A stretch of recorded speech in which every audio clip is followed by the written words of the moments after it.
Nice, very good, bad.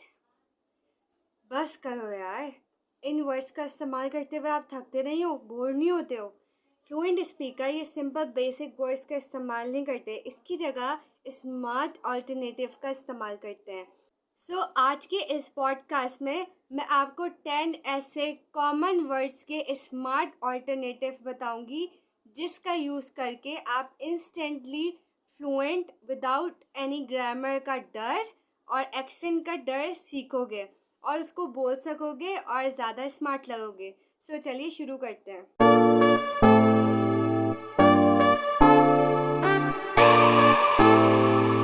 सबसे पहले आप वेरी बोलना छोड़ें। सही है।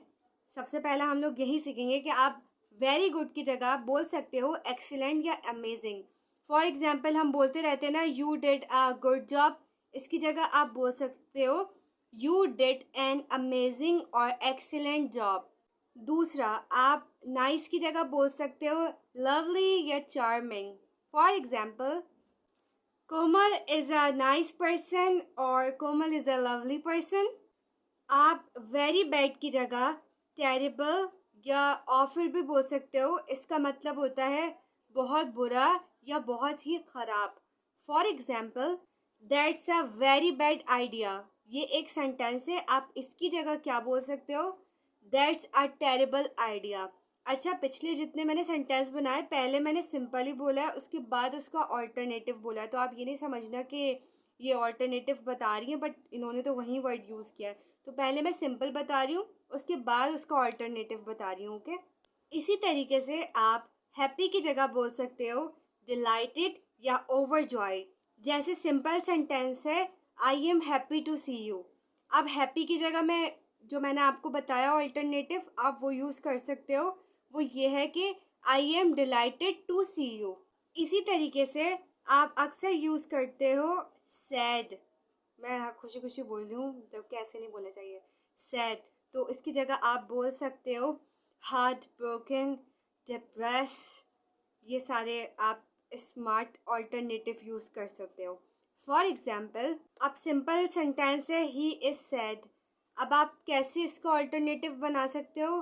For example, he is heart broken today.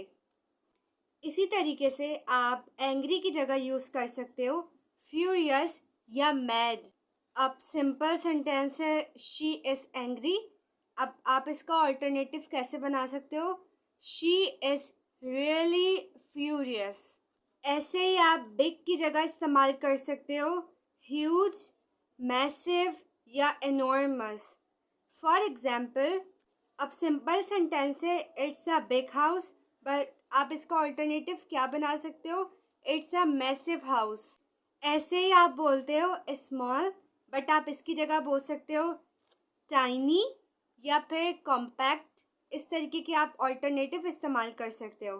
For example, अब सिंपल सेंटेंस है it's a small car, but आप ऐसे बना सकते हो इसका alternative it's a compact car. और मैं आपको खाली एक सेंटेंस बना रही हूँ, आप और भी वर्ड्स का इस्तेमाल करके कमेंट्स में सेंटेंसेस बना सकते हो। ऐसे ही आप फास्ट की जगह बोल सकते हो quick, rapid. For example, she is a fast learner. अब ये सिंपल हो गया, अब इसका ऑल्टरनेटिव क्या बना सकते हो आप लोग, she is a quick learner. ऐसे ही आप इम्पोर्टेंट की जगह बोल सकते हो क्रूशियल की, और आप इसको वाइटल भी बोल सकते हो। फॉर एग्जाम्पल, अगर मैं सिंपल सेंटेंस बोलूँ तो it's a important decision, but आप अगर इसका ऑल्टरनेटिव करते हो तो फिर आ जाता है इट्स अ क्रूशियल डिसीजन। देखा, अब इन बोरिंग वर्ड्स को हटाओ और ये स्मार्ट फ्रेजेस का इस्तेमाल करो और अपने आप को फ्लुएंट बनाओ इन इंग्लिश। और अगर आप चाहते हो कि मैं ऐसी और वीडियोस लाऊं तो subscribe English with Komal YouTube channel and stay motivated guys. कोई चीज़ ऐसी नहीं होती जो मुश्किल हो, कोई चीज़ इम्पॉसिबल नहीं होती है, ये जस्ट हमारे दिमाग का वहम होता है। आप आहिस्ता आहिस्ता करके चीज़ों को लर्न करना सीखोगे तो इंशाल्लाह इन फ्यूचर आपको सारी चीज़ें ईजी लगने लगेंगी। जब कोई चीज़ हम नहीं सीखते ना तो हम लोगों को लगता है वो बहुत ज़्यादा हार्ड है, वो बहुत ज़्यादा मुश्किल है। बट एक बार जब हम उसको सीख लेते हैं तो फिर हमें वो बहुत ज़्यादा इजी लगता है। It's like a piece of cake for us. तो कंसिस्टेंसी रखें और प्रैक्टिस करते रहें, डेली नई नई चीज़ें सीखें। और अगर आपने मेरा व्हाट्सएप चैनल ज्वाइन नहीं करा है तो मैं कमेंट में लिंक दे दूँगी। वैसे मेरे अबाउट में लिंक है, तो मैं वहाँ पे डेली टास्क देती हूँ और इंग्लिश के वोकेबलरीज भी शेयर करती हूँ। तो आप वो ज्वाइन करोगे तो इट मस्ट बी गुड। और you can follow my TikTok account as well. May Allah bless you all. Keep shining and keep smiling in your life. Allah Hafiz.